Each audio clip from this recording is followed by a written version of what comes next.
Glitch, the producers behind the amazing digital circus, recently announced that episode 9, the final episode, will be releasing in cinemas 2 weeks earlier than on YouTube, and the fans are not happy about it. So, let's talk about it.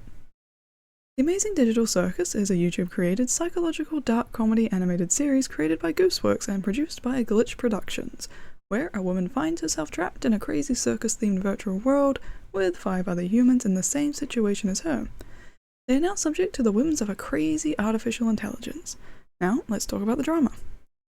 But firstly, I am by no means professional when it comes to research, show production, or theatrical showing, so if I get anything wrong or miss something, please do let me know. Now, without further ado, let's get on into it. The situation first came to my attention in an odd way. I opened up Twitter for the first time this month to see Merriweather arguing with people. Upon delving deeper, I completely understood why. So firstly, Glitch made a statement on April 11th, 2026 announcing the final episode of the series alongside a trailer for it. In this announcement, they revealed that the episode will come out on the 19th of June, and as a special surprise, they were to be screening episodes 8 and 9 together 2 weeks earlier in theaters within the US, Latin America, Japan, and Canada on the 4th of June, which was immediately met with dissatisfied fans. The obvious problems they had was that they were screening it early. If you paid to be there, it was only a few select locations, and 2 weeks is a long time to avoid spoilers. The first part of this drama I saw was Mary defending that we had gotten the whole show thus far for free, which initially made me think that they had gone the hell of a boss route and were releasing it on Netflix, which Glitch had partnered with recently, and we'd see it later for free again on YouTube. But no, it was just that they were doing cinema screenings, which is insanely good to see. Having indie creators making a name for themselves in more mainstream film industries is incredibly impressive, and the fans want to support the show, no? It actually reminded me of back in the day when Rooster Teeth, may they rest in peace, released Laser Team, which similarly had a few cinema screenings, and they were asking fans to help them try and get more screenings across the globe, which worked. And Glitch is too doing this. Even though the official places are few and far between now, by the time of its screening, there might actually be showings all over the world. The biggest issue people did seem to have, though, was the 2 weeks between the theatre screening and the YouTube release. And if I'm being honest, they should be thankful it's only 2 weeks. How many movies do you know that only run for 2 weeks, then release online or in DVD form? None. Which brings us to the statement the Glitch CAO was forced to make because of the backlash. So, let's read it. Hello everyone, Kevin, CEO of Glitch here. I wanted to jump in and talk directly about the theatrical release of the Digital Circus finale, and it being 2 weeks before its YouTube release.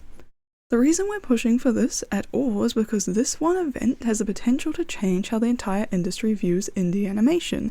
If this works, if we get a YouTube animated series onto thousands of theaters globally, it opens the door not just for us, but for many creators, many projects, and the future of original creator-led storytelling.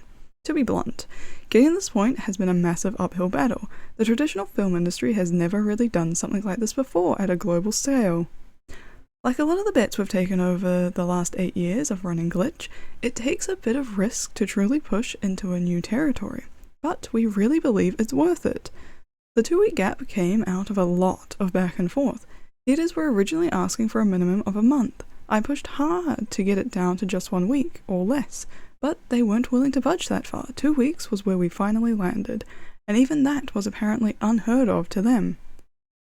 I get that it's not ideal for everyone, and I genuinely hear the frustration, but if this works, it changes the game for us and for a lot of other independent creators down the line. I also hear those of you who are frustrated because there isn't a theatre near you yet. We are working around the clock to fix that.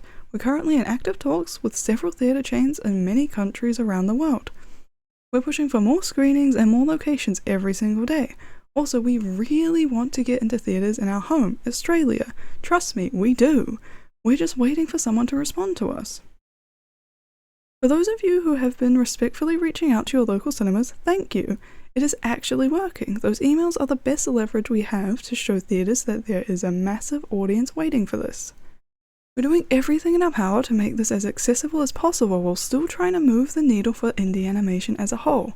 Thanks for sticking with us, Kevin, whose last name I will not butcher, CEO. I personally think that they should wait the month now, given how some fans have treated them. People are planning to boycott the show because of this.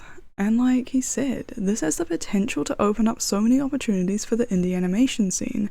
Also, I want to add that so many people fighting with people defending Glitch, okay yes, I'm low-key still talking about Mary, were using the argument that they were all from America or that they had the American privilege, which for starters Mary isn't, and it's sad to see everyone arguing about this when the production team is also struggling to try and get showings in their own country.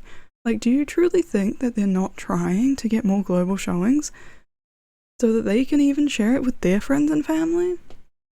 Also, it in general takes a lot of money to create shows like this, not to mention all the people that are constantly saying how we should support indie creators and pay artists. Like, here's your chance to support them, and all you're doing is complaining. I really wanted to cover this just a bit because it's crazy to see what's happening. I also wanted to mention the only reason I really talked about Merriweather is because I personally think his opinion is quite relevant as someone who works in the creative space, and as he also runs his own creative-based company. I was really glad to see how strongly he stood behind them, even after so many people started saying awful things to him, even when none of them know who he is. Twitter is an awful space, which is why I don't spend much time there unless it's for research/video purposes, and I agree with them on this one, that so many of the people complaining about potential spoilers could stand to not be on Twitter for a while. There was also one other tweet that I saw that I really wanted to mention, and it really put into perspective that these people were complaining about nothing.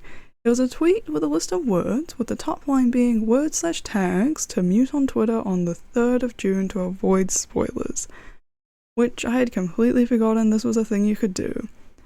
And I know some people will say that there will still be people getting around that, but at that point, be mad at those assholes who are doing this intentionally.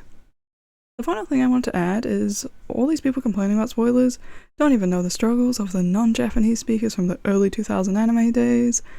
Like, for real, you don't know the struggle unless you lived through that time, especially if you lived in a country that was region locked out of a lot of websites and TV stations.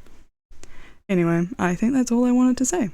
I just thought it'd be interesting to talk about for a bit. Also, go give more love to Merriweather, he deserves it after the past few days he's been going through. Peace out for now, bye bye.